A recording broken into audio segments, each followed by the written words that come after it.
हमने ये पढ़ा था फंक्शन क्या होता है। तो हमने ये देखा था कि फंक्शन आपके पास एक ऐसी मैपिंग होती है जिसके अंदर आपके ए वाली साइड के, यानी अगर हम ये देखें कि ये वाली साइड आप कहें कि ये ए है, ठीक है, और ये वाली साइड की है आप सेट बी है, तो हमने ये देखा था कि फंक्शन होने के लिए ज़रूरी है कि सेट ए के सारे एलिमेंट्स मैप हों, जैसे कि यहाँ पे सारे एलिमेंट्स मैप हैं।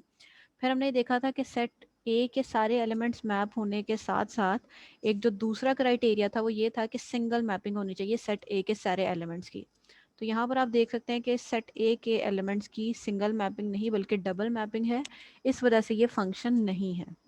ठीक है, तो फंक्शन होने का सबसे पहले हमने चीज़ें सीखी थी। फिर हमने देखा था कि फंक्शन जो है वो 3 टाइप के होते हैं, जिसमें पहला आपने पढ़ा था कि 1 to 1 होता है। ठीक है, फिर आपने पढ़ा था एक और टाइप का फंक्शन जिसे हम कहते हैं ऑन टू। तो अगर क्विकली थोड़ा सा रिकैप करें तो ये वाला अगर आप फंक्शन देखें तो ये 1 to 1 है।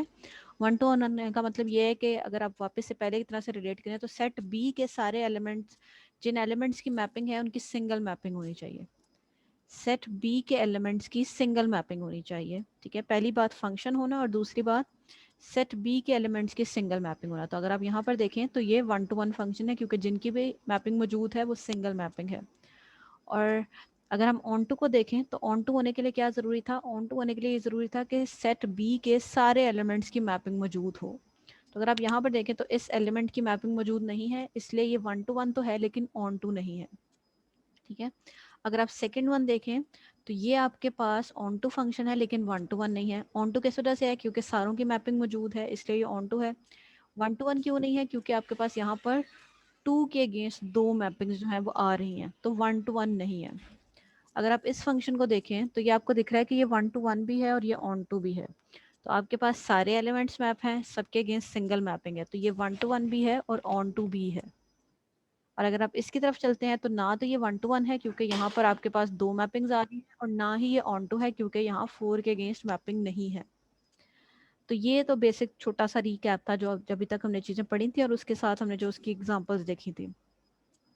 आज हम एक और तरह का फंक्शन देखने जा रहे हैं जिसे हम कहते हैं बाइजेक्टिव फंक्शन, या हम कहते हैं 1 to 1 कॉरेस्पॉन्डेंस। अब एक फंक्शन बाइजेक्टिव कब होता है या 1 to 1 कॉरेस्पॉन्डेंस कब कहलाता है, जब आपके पास वो फंक्शन 1 to 1 भी होता है और ऑन टू भी होता है। यानी अगर आपका एक फंक्शन 1 to 1 भी होगा और ऑन टू भी होगा, तब आप कहेंगे कि जी ये फंक्शन जो है ये बाइजेक्टिव फंक्शन है। एग्जाम्पल के साथ देखते हैं चीज़ें और फिर समझते हैं कि क्या ये फंक्शन 1 to 1 और बाइजेक्ट ऑन टू है, यानी इन शॉर्ट क्या ये फंक्शन बाइजेक्टिव है या नहीं। जी बेटा, जिसका सवाल है वो अपना माइक अनम्यूट करके पूछ सकता है। मैम 1 to 1 में मैपिंग सिंगल मैपिंग बी की होनी चाहिए कि ए की? बेटा अगर ए वाली साइड पे सिंगल मैपिंग नहीं होगी तो वो फंक्शन ही नहीं होगा। ठीक है, तो सिंगल मैपिंग बी वाली साइड पर हम बात कर रहे हैं, ऑल मैपिंग भी हम बी वाली साइड पर कर रहे हैं, क्योंकि वो जो पहला वाला क्राइटेरिया ना वो तो फंक्शन होने के लिए ज़रूरी है। ठीक है, ओके मैम।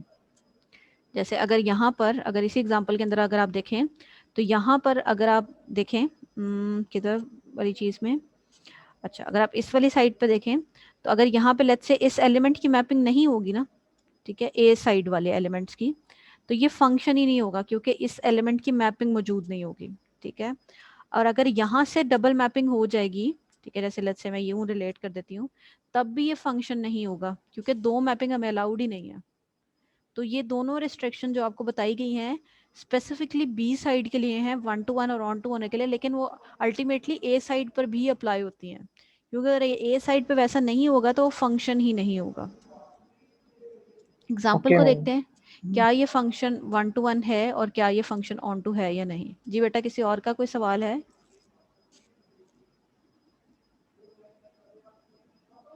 तो अगर आप यहाँ पर देखते हैं कि क्या ये 1 to 1 है, तो आप क्या करें जी, वैल्यूज पुट करना शुरू करते हैं। तो हम जीरो के अगेंस्ट टेबल बना लेते हैं तो आसानी हो जाएगी हमारे लिए।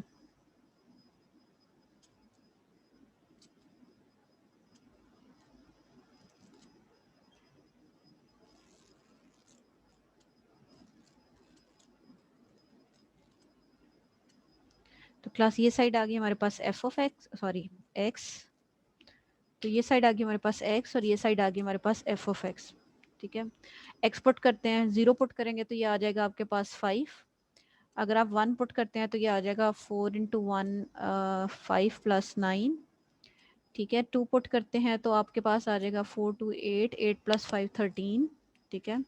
माइनस वाली साइड पुट करके देखते हैं तो ये बन जाएगा -4 प्लस 5, ये आ जाएगा आपके पास 1, ठीक है। -1 के अगेंस्ट, इसी तरह से -2 के अगेंस्ट निकाल लें तो -2 अगर आप पुट करेंगे तो ये बन जाएगा -8, प्लस 5 करेंगे तो ये आ जाएगा आपके पास -3, ठीक है।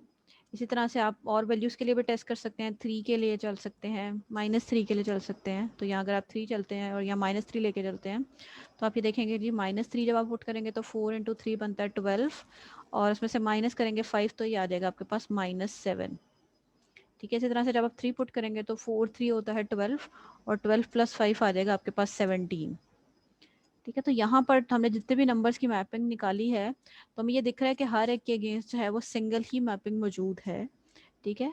आपको कभी भी ऐसा नहीं पता चला कि आपके पास जो है वो सेम तरह की मैपिंग दोनों साइड पर आ रही है। और अगर आप इससे ज़्यादा सेट की तरफ चलते हैं, यानी एक मेजर ब्रॉडर पर्सपेक्टिव में देखना चाहते हैं, तो अगर आप इसको एक ब्रॉडर पर्सपेक्टिव में देखेंगे तो आप ये देख रहे हैं कि किस तरह का पैटर्न फॉलो हो रहा है। ट्रेंड हमारा इस तरह से चल रहा है कि 0 पे 1, ये 5, 1 -3 -7, इस तरफ को आपके नंबर जो है वो डिक्रीज होते जा रहे हैं, ठीक है। इस तरफ अगर आप आए तो 9 13 है, 17 है, इस तरफ को आपके नंबर्स इंक्रीज होते जा रहे हैं। तो अगर आप यहाँ पर देखें, आप कोई भी वैल्यू यहाँ नेगेटिव पुट करें या कोई भी वैल्यू यहाँ पे पॉजिटिव पुट करें तो ऐसा नहीं होगा कि आपका नंबर जो है वो मैच हो जाए। अगर मैच होगा तो ऑब्वियसली नेगेटिव साइन के साथ मैच होगा, अगर कभी मैचिंग निकल भी आती है तो वहाँ पर नेगेटिव और पॉजिटिव नंबर दो डिफरेंट नंबर ही होते हैं, तो उस बेसिस पर ये 1 to 1 को निगेट नहीं कर रहा कहीं पर भी।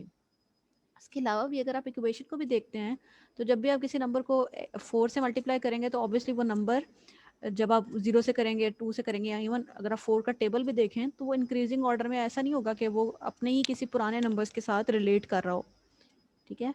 +5 हो रहा है तो यहाँ पर हमारे पास उस तरह का कोई इशू नहीं है, तो आप कहेंगे कि जी ये फंक्शन जो है ये 1 to 1 है, ठीक है। आप देख भी सकते हैं मैपिंग के थ्रू कि ये 1 to 1 है। अब अगर हम बात करें ऑन टू की, ठीक है, तो अगर आप ऑन टू फंक्शन को इसी सेम एग्जांपल से देखने की तरफ चलें तो आपको क्या दिख रहा है? आपको ये दिख रहा है कि हाँ मैपिंग तो आपके पास बहुत सारे नंबर्स की निकल आई है, लेकिन व्हाट इफ यहाँ पर आपके पास तो जीरो की मैपिंग भी नहीं निकली, ठीक है। आपके पास जीरो की मैपिंग ही नहीं है, ये यहाँ पर आपके पास आ रहा है जीरो। अगर आप देखें 1 के बाद आपके पास 2 3 4 की मैपिंग नहीं है, इसी तरह से और बहुत सारे नंबर स्किप हो रहे हैं। तो क्या इनमें से किसी नंबर की मैपिंग एग्जिस्ट करती है? अब इसको ढूंढने का ना आपके पास एक तरीका मैं आपको सिखाती हूँ। पहली जो चीज़ आपको ये समझ आनी चाहिए वो ये आनी चाहिए कि यहाँ पे आपको ये दिख रहा है कि आपके पास जब भी नंबर आएगा ना उसमें 5 प्लस हो रहा है, तो देयर इज अ चांस कि आपका नंबर जो है ना वो पॉजिटिव साइड पर 5 से बड़ा ही होने वाला है, ठीक है। 0 के अगेंस्ट 1 आ जाएगा, सॉरी कुछ माइनस नंबर के अगेंस्ट 1 आएगा, लेकिन फिर उसके बाकी सब के अगेंस्ट जो है ये 5 या 5 से बड़ा नंबर आ रहा है। तो ये बहुत ही मुश्किल है कि 0 2 3 4 की मैपिंग आपको कभी मिल जाए। बहुत मुश्किल नहीं है, बल्कि ये है ही नहीं, ऐसा एग्जिस्ट ही नहीं करता, ठीक है। अगर आप चेक करना चाहें ना कि ये कोई भी नंबर किस पे मैप होता है तो आप पता कैसे चेक कर सकते हैं? आप चेक कर सकते हैं इस इक्वेशन को जो कि है 4x + 5, इसको लेट कर लें इसी किसी भी नंबर के अगेंस्ट जिसकी आप मैपिंग ढूंढना चाह रहे हैं, लेट्स से 3। अगर आप 3 की मैपिंग ढूंढना चाह रहे हैं तो इस इक्वेशन को सॉल्व करके x की वैल्यू निकाल लें, तो ये बन जाएगा 4x = 3 - 5, यह आ गया आपके पास -2 4x, x आ जाएगा आपके पास -2 डिवाइडेड बाय 4, ये आ जाएगा आपके पास 1/2, दैट इज -0.5। आपका फंक्शन किस तरह से डिफाइन है? z टू z डिफाइन है। इसका मतलब है आपके पास इसके अगेंस्ट 3 के अगेंस्ट इस साइड पर इंटीजर मैपिंग नहीं है, ठीक है। तो आप ये कह सकते हैं कि इन नंबर्स जो बीच में स्किप हो गए इनकी मैपिंग आपके पास मौजूद नहीं है, इस वजह से ये ऑन टू नहीं है, ठीक है। मैं इसकी अब एक्सप्लेनेशन लिखती हूँ तो ताकि आप ये देख सकें कि क्या क्या सिनेरियो है इसका।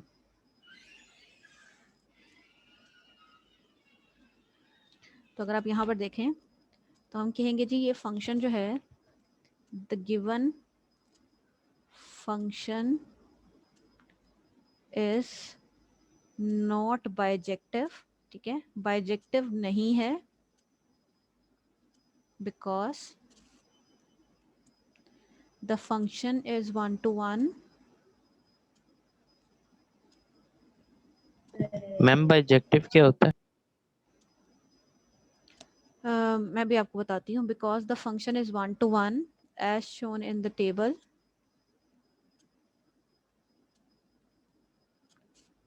But not onto. ठीक है. बिकॉज अगर आप उसके आगे भी लिखना चाहें कि ऑन टू क्यों नहीं है, तो आप लिख सकते हैं in case of on to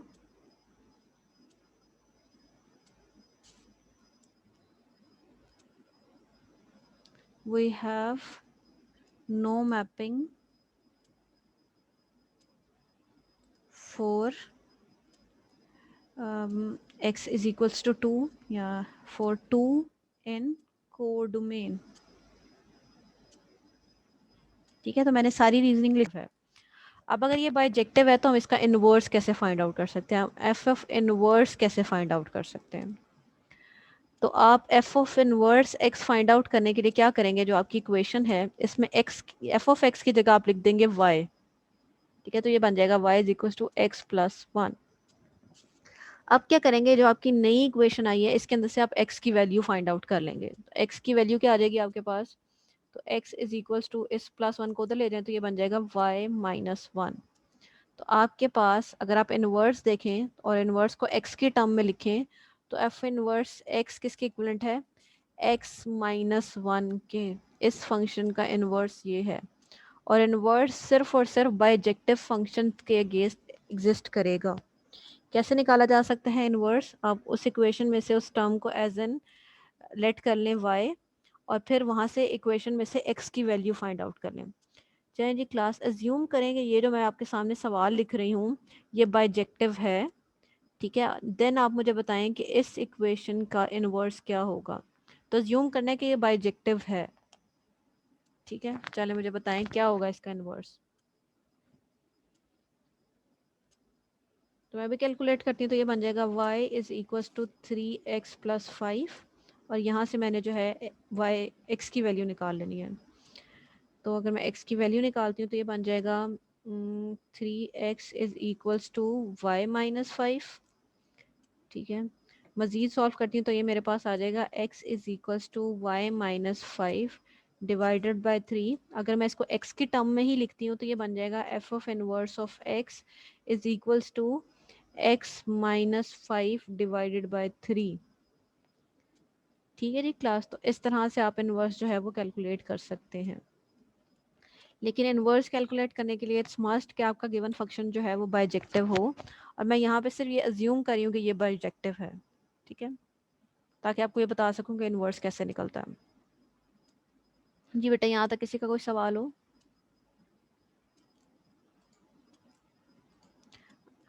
तो ये हमारा कुछ मजीद सेक्शन था. यहाँ पर ये आपको बताया गया इन्वर्स क्या होता है. ये आपको बता रहे हैं कि इन्वर्टेबल फंक्शन क्या होता है, जो कि मैं आपको बता चुकी हूँ कि इन्वर्टेबल फंक्शन आपके पास वो फंक्शन होता है जो बाइजेक्टिव होता है. अगर आपका फंक्शन बाइजेक्टिव है तो वो इन्वर्टेबल है, यानी उसका इन्वर्स जो है वो भी फंक्शन है. ठीक है. ये वही एग्जाम्पल सॉल्व हुई है. अगर आप ये देखें क्या f of x is equal to x square invertible है, तो कैसे चेक कर सकते हैं. ये हमने कोई एक केस लिखना है जिस जो केस इसको वायलेट कर दे. तो अगर आप देखें, आप निकालें एफ ऑफ 1 और आप निकालें एफ ऑफ माइनस 1, क्या आंसर आएगा. 1 के अगेंस्ट भी आंसर आएगा 1, और माइनस 1 के अगेंस्ट भी आंसर आएगा 1. फंक्शन के अंदर कुछ इस तरह का सिनेरियो बन रहा है, दोनों मैप कर रहे हैं 1 पे, 1 to 1 ही नहीं है. ठीक है. नॉट अ 1 to 1 फंक्शन, जिसकी बेसिस पर सिर्फ आप इस बेसिस पर कह सकते हैं कि ये फंक्शन इन्वर्टेबल नहीं है. दूसरी साइड हमने चेक ही नहीं की कि ऑन टू है या नहीं. ठीक है. अब एक कॉन्सेप्ट है जिसे आप कहते हैं कॉम्पोजिशन ऑफ अ फंक्शन. ठीक है. कॉम्पोजिशन आप कैसे निकाल सकते हैं और कॉम्पोजिशन क्या होती है, ये इसकी तरफ चलते हैं. तो अगर आपके पास दो डिफरेंट फंक्शंस एग्जिस्ट कर रहे हो तो आप उनको इकट्ठा करके एक फंक्शन के अंदर एक फंक्शन के फॉर्मेट में लेकर आ सकते हैं, जिसे आप कहते हैं कॉम्पोजिशन ऑफ अ फंक्शन. ठीक है. कॉम्पोजिशन में दो तरह की कॉम्पोजिशन कैलकुलेट की जा सकती है. एक होती है जिसे आप कहते हैं f of g of x, और दूसरी होती है जिसे आप कहते हैं g of f of x. ठीक है. बारी बारी देखते हैं कैसे कैलकुलेट होगी. तो अगर आप f of g of x की तरफ देखें तो f of g of x कैसे कैलकुलेट हो सकती है. F of g of x का मतलब है कि आप निकाल रहे हैं f of g of x, ठीक है। तो सबसे पहले यहाँ जी ऑफ एक्स की वैल्यू पुट कर दें, क्या है जी ऑफ एक्स की वैल्यू 3x, तो ये आ जाएगा आपके पास f इंटू 3x। अब आपने क्या निकालना है, आपने निकालना है f ऑफ 3x, तो यानी इस वाली इक्वेशन में जहाँ पर x है वहाँ पे आप क्या पुट कर देना है, 3x पुट कर देना, तो ये आ जाएगा आपके पास 7 इंटू 3x माइनस 4। तो अगर आप इसको कैलकुलेट करें तो क्या आ जाएगा, ये आ जाएगा 7 इंटू 3 21x माइनस 4। तो f of g of x क्या है, ये चीज़ है, ठीक है। तो आपको दो सेपरेट चीज़ें सॉल्व करने की जरूरत नहीं है, आप क्या करें, उनको कंपोज कर लें और एक चीज़ को सॉल्व कर लें, ठीक है। इसी तरह से आप क्या कैलकुलेट कर सकते हैं, आप कैलकुलेट कर सकते हैं f of g of any value, let's say f of g of 4। F of g of 4 निकालने का क्या मतलब है, एफ ऑफ जी ऑफ 4 निकालने का मतलब है कि आप कैलकुलेट करें एफ ऑफ जी ऑफ 4। तो सबसे पहले आपको ये पता होना चाहिए जी ऑफ 4 की वैल्यू क्या है, तो आप सबसे पहले निकालेंगे जी ऑफ 4। जी ऑफ 4 क्या है, 3 इंटू 4, यानी मैंने इस इक्वेशन में 4 पुट किया है, 3 4 12, तो ये आ गया मेरे पास 12। अब यहाँ पे मैं क्या लिख दूंगी, यहाँ पे मैं लिख दूंगी एफ ऑफ 12, ठीक है, क्योंकि ये 12 कहाँ से आया, जी ऑफ 4 कैलकुलेट करने से। अब मैं क्या कैलकुलेट करूंगी, मैं कैलकुलेट करूंगी एफ ऑफ 12, यानी इस इक्वेशन में मैं अब 12 पुट करूंगी, जो बन जाएगा मेरे पास 7 इंटू 12 माइनस 4। तो बस इसको सॉल्व कर लें और देखें क्या आंसर आता है। तो ये बनता है 7 इंटू 12, ये आता है आपके पास 80, ठीक है जी क्लास। अब आपने काम करना है, आपने मुझे बताना है कि जी ऑफ एफ ऑफ एक्स क्या है और जी ऑफ एफ ऑफ 3 क्या है।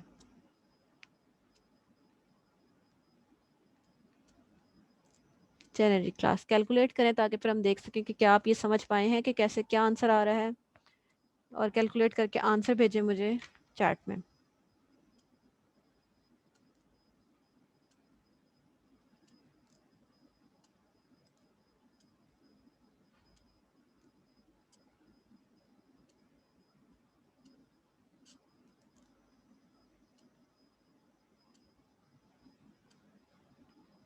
चलें जी, वेरी गुड, एक आंसर मेरे पास आया है, लेकिन देखते हैं क्या आंसर आता है।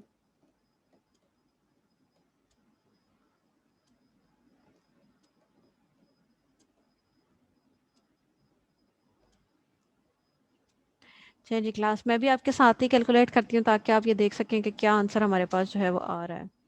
तो मैं कैलकुलेट कर रही हूँ जी ऑफ एफ ऑफ एक्स, ठीक है। इस तरह कैलकुलेट कर लेते हैं, स्टेप वाइज थोड़े से अप्रोच में फॉलो हो जाएगा काम।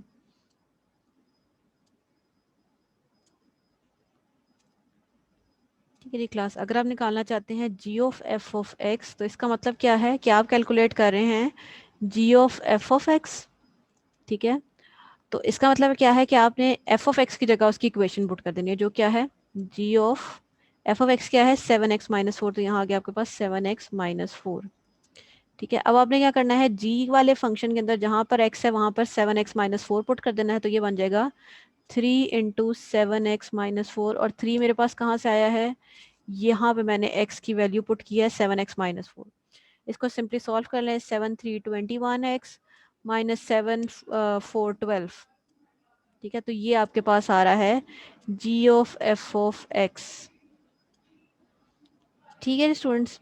अब अगर हम निकालना चाहते हैं जी ऑफ एफ ऑफ 3, तो वो मैं कैलकुलेट करके देख लेते हैं। तो निकालना है g of f of 3। G of f of 3 का मतलब क्या है कि आपने निकालना है जी ऑफ एफ ऑफ 3। तो सबसे पहले क्या कैलकुलेट करेंगे, एफ ऑफ 3 कैलकुलेट करेंगे। तो एफ ऑफ 3 का आंसर क्या आएगा आपके पास, इस इक्वेशन में आप 3 पुट करें तो ये आ गया 7 इंटू 3 माइनस 4।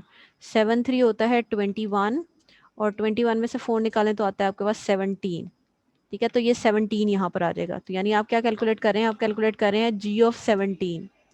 जी ऑफ 17 क्या है आपके पास, इसमें एक्स की जगह 17 पुट करें तो ये आ गया आपके पास 3 इंटू 17, जो कि आपके पास बनता है 51,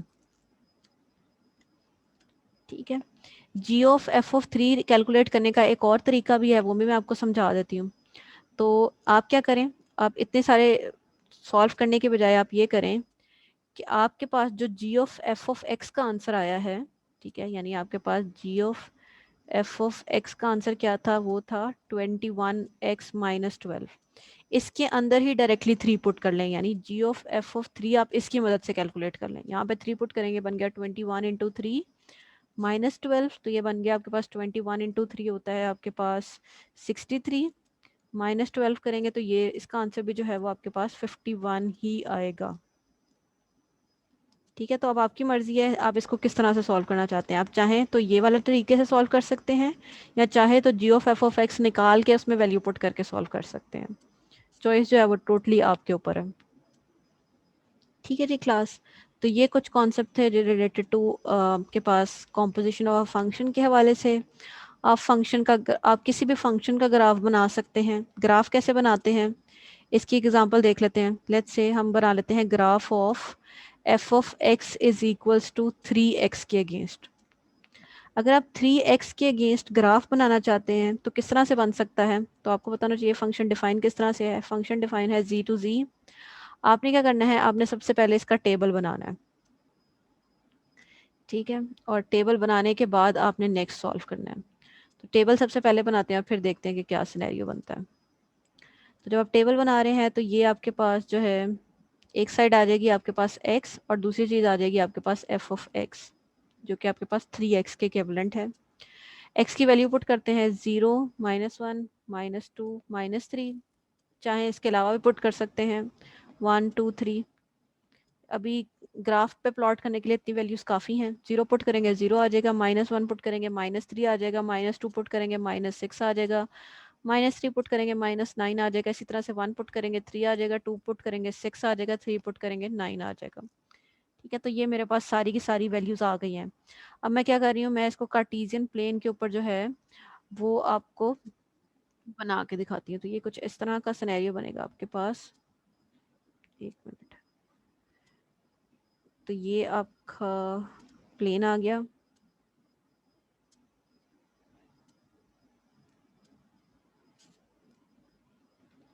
ठीक है जी क्लास, अगर आप इसको देखना शुरू करें तो ये कुछ इस तरह का सिनेरियो होगा। यहाँ पर आपके पास 0 है, ये आपके पास x वाली वैल्यूज हैं, ये आपके पास -x की वैल्यूज हैं, नेगेटिव वैल्यूज हैं। ठीक है, इसी तरह से अगर आप यहाँ पर देखें तो ये आपके पास y है और इसको आप एज ए लेट कर रहे हैं y, ठीक है, f ऑफ x को, और ये आपके पास नेगेटिव y है। प्लेन के ऊपर कुछ वैल्यूज ड्रॉ कर लेते हैं। तो यहाँ आ गया आपके पास 1 2 3, मैंने x की इतनी ही वैल्यू से ली है इसलिए सिर्फ इतनी ही प्लॉट कर रही हूँ। इस तरफ आ गया मेरे पास -1 -2 और इधर आ गया मेरे पास -3। ठीक है, अगर आप यहाँ पर देखें तो 3 6 9 का पेयर है, तो मैं भी 3 6 9 ही यहाँ प्लॉट कर लेती हूँ। तो ये आ गया 3 6 और 9। इसी तरह से यहाँ पर आ गया आपके पास -3 -6, तो मैं दूसरी तरफ लिख लेती हूँ ताकि ना रीडेबिलिटी थोड़ी सी बेहतर हो जाए। -3 -6 और -9। अब प्लॉट करना शुरू करते हैं। पहला जो है, अगर आप पेयर देखें तो आपने इस तरह से उसका एडजेसेंट पेयर उठाना है। तो ये है 0 0। ठीक है, ये वैल्यू आपके पास x की है और ये वैल्यू आपके पास y की है। तो ये आपके पास इस जगह पे प्लॉट होगा पहला डॉट, जो कि क्या है 0,0। अगर आप नेक्स्ट देखना चाहें तो 1 3 है, तो यहाँ से 1 यहाँ से 3 लिया, ये आपका यहाँ डॉट आएगा 1,3 का।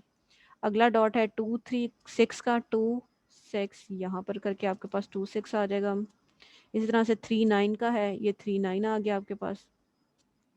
आगे देखें अगर हम तो क्या है जी -1 -3, तो यहाँ से लिया -1 और यहाँ से लिया -3, तो यहाँ पे आपका डॉट आएगा -1, -3 का। इसी तरह से -2 -6 को प्लॉट करना है, तो -2 -6 आपका कुछ यहाँ करके प्लॉट होगा -2 -6। इसी तरह से अगर आप -3 -9 को प्लॉट करना चाहें तो वो आप यहाँ पे प्लॉट कर सकते हैं कुछ -3 -9।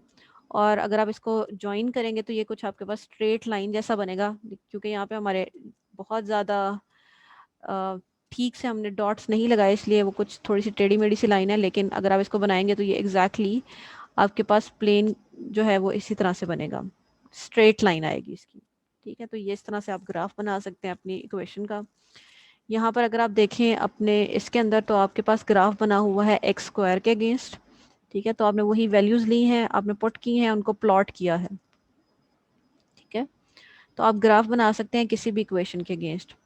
ये हमारा एक क्लास कॉन्सेप्ट है, फंक्शन से रिलेट कर रहा है, जिसे हम कहते हैं जी फ्लोर एंड सीलिंग। तो फ्लोर और सील होता क्या है, पहले मैं आपको ये समझाती हूँ, एंड देन फिर हम एग्जांपल्स के साथ सीखते हैं। तो अगर आप यहाँ पर देखें क्लास, तो हम क्या कर रहे हैं, हम फ्लोर और सीलिंग कैलकुलेट करने की तरफ जा रहे हैं। फ्लोर एंड सीलिंग करता क्या है, आपके पास अभी तक हम दो तरह के नंबर्स पढ़ चुके हैं। एक हम पढ़ चुके हैं इंटीजर्स, जिनके अंदर पॉइंट्स वाले नंबर अलाउड नहीं होते, और दूसरे हम पढ़ चुके हैं रियल नंबर्स, जिनके अंदर पॉइंट्स वाले नंबर आते हैं। अगर हम पॉइंट्स को इंटीजर्स पे मैप करना चाहते हैं, तो उसके लिए दो फंक्शन हमारे पास एग्जिस्ट करते हैं। एक फंक्शन है जिसे हम कहते हैं फ्लोर फंक्शन, और एक फंक्शन है जिसे हम कहते हैं सीलिंग फंक्शन। इन दोनों फंक्शंस की मदद से हम अपने रियल नंबर्स को, यानी पॉइंट्स वाले नंबर को, एक होल नंबर के ऊपर मैप कर सकते हैं। तरीका समझते हैं कैसे होता है, फिर हम बेहतर तरीके से समझ पाएंगे कि फ्लोर क्या होता है और सीलिंग क्या होता है। तो पहले देख लेते हैं फ्लोर का सिंबल क्या होता है। तो फ्लोर का सिंबल इस तरह से होता है आपके पास, ये आपके पास इस तरह से, और इसके दरमियान में आपके पास एक नंबर लिखा होता है, लेट्स से 3.47। तो जब भी आप एक नंबर का फ्लोर लेते हैं, तो आप क्या करते हैं, उसको उसके नियर अबाउट छोटे नंबर पे मैप करते हैं। फ्लोर ले रहे हैं, ठीक है, यहाँ से अगर आप सिंबल भी देखें तो नीचे की तरफ है, तो आपने इसको इससे छोटे नंबर पे मैप करना है। तो 3.47 से छोटा नंबर क्या है, 3 है। इन शॉर्ट आप क्या कर रहे हैं, इसका अभी फिलहाल यहाँ पर पॉइंट इग्नोर कर रहे होते हैं, ठीक है। अगर आप यहाँ पर देखें, आपने 2.3 का फ्लोर लिया, तो ये क्या बच गया, ये कैंसिल हो गया, तो 2 बच गया। अगर आपने 2 का ही फ्लोर लिया, यानी ये है ही इंटीजर, तो ऑब्वियसली 2 ही आ जाएगा। आप 0.5 का फ्लोर लेंगे, तो ये वाली चीज इग्नोर हो जाएगी और आपके पास सिर्फ 0 ही आ जाएगा, ठीक है। नेगेटिव नंबर वाला भी हम देखते हैं, पहले पॉजिटिव को सीखते हैं। तो मैं कुछ नंबर्स लिख रही हूँ, आपने मुझे एक ही बार सबके आंसर्स लिख के भेजने हैं, ठीक है। नंबर है आपके पास 4.973, ठीक है। आपके पास नंबर है 3.001, फिर है आपके पास 2.5, 0.87। चलिए जी क्लास, मुझे बताएं इन सब का फ्लोर क्या आ रहा है।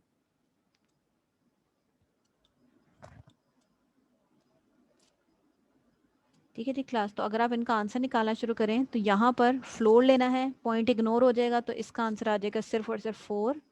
अगर आप इसको देखें, तो इसका भी पॉइंट इग्नोर हो जाएगा, तो इसका आंसर आ जाएगा 3। यहाँ पर भी पॉइंट इग्नोर हो जाएगा, तो आंसर आ जाएगा 2। यहाँ पर भी पॉइंट इग्नोर हो जाएगा और आंसर आ जाएगा 0। ठीक है जी क्लास, तो ये हमारे पास इन सब के फ्लोर हैं। अब हम ना नेगेटिव नंबर का फ्लोर देखते हैं, ताकि हम थोड़ा सा देख सकेंगे नेगेटिव नंबर का फ्लोर कैसे होता है। मैम कोई जी जी।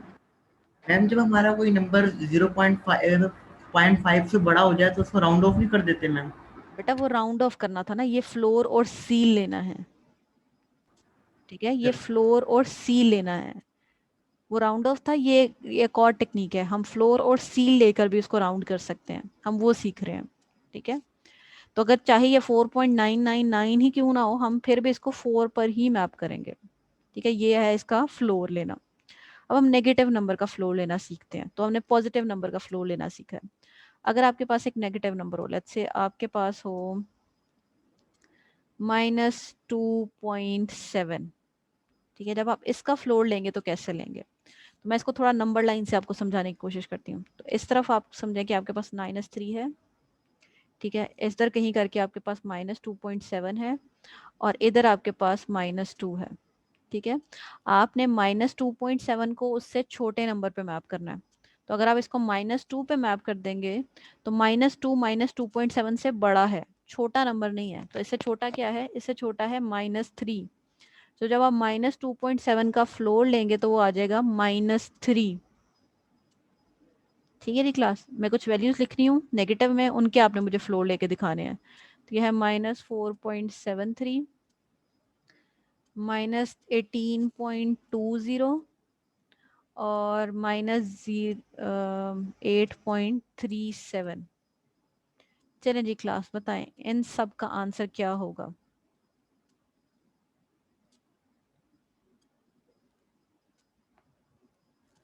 तो अगर हम देखना शुरू करें, तो यहाँ पर आंसर आ जाएगा आपके पास -5, ठीक है। यहाँ पर आंसर आ जाएगा आपके पास -19, ठीक है। यहाँ पर आंसर आ जाएगा आपके पास -9।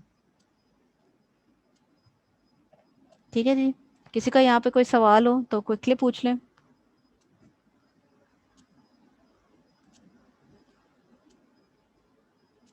चलिए नेक्स्ट पार्ट की तरफ चलते हैं, जो कि है सील लेना। ठीक है, सील लेना सीखते हैं। तो फ्लोर का मतलब, जैसे अगर हम देखें तो ज़मीन भी होता है, फर्श, तो आपने इसको राउंड करना है छोटे नंबर की तरफ।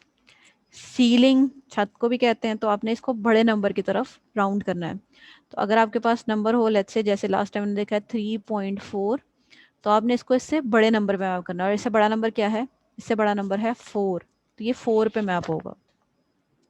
ठीक है, इसी तरह से लेट्स से 7.0001 भी होता, तब भी आप इसको किस पे राउंड करते? तब भी आप इसको राउंड करते 8 के ऊपर, इससे एक बड़े नंबर के ऊपर। ठीक है, तो यहाँ पे जो गिवन एग्जांपल था उनको अगर हम देखें तो 2.3 राउंड होगा 3 के ऊपर, 2 चूंकि ऑलरेडी इंटीजर है तो ये 2 पर ही मैप होगा, 0.5 मैप होगा 1 के ऊपर, और नेगेटिव नंबर तो हम बाद में देखेंगे। ठीक है, चलें अब मैं कुछ वैल्यूज लिख रही हूँ, उसके आंसर आपने मुझे बताने हैं, फिर हम देखते हैं कि क्या आंसर्स हैं। तो ये है 7.447, फिर है हमारे पास 3.9999, ठीक है, फिर है आपके पास 8 पॉइंट कर लेते हैं, 8.00001, ठीक है, और है आपके पास 0.73 और 0.01। चलें जी क्लास, इन सब के आपने मुझे आंसर बताने हैं।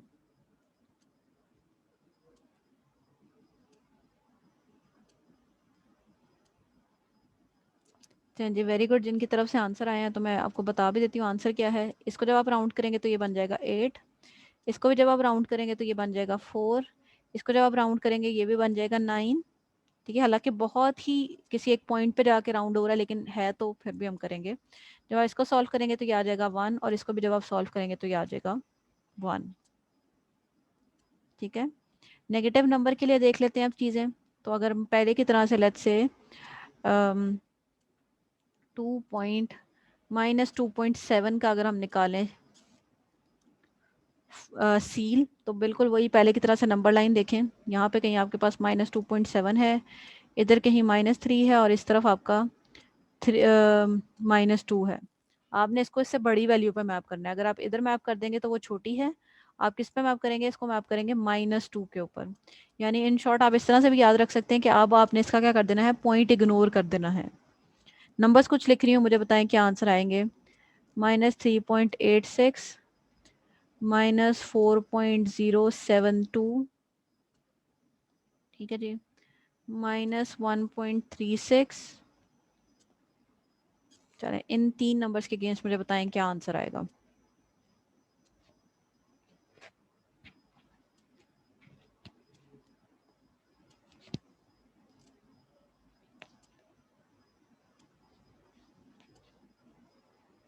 तो अगर आप यहाँ पर देखेंगे, जैसे मैंने आपसे कहा, क्या होना है? पॉइंट से एक तरह से आपने इग्नोर करना है। तो ये आ जाएगा आपके पास -3, यहाँ पर आ जाएगा आपके पास -4, और यहाँ पर आ जाएगा आपके पास -1। ठीक है जी क्लास, तो ये इन टोटल लेक्चर था।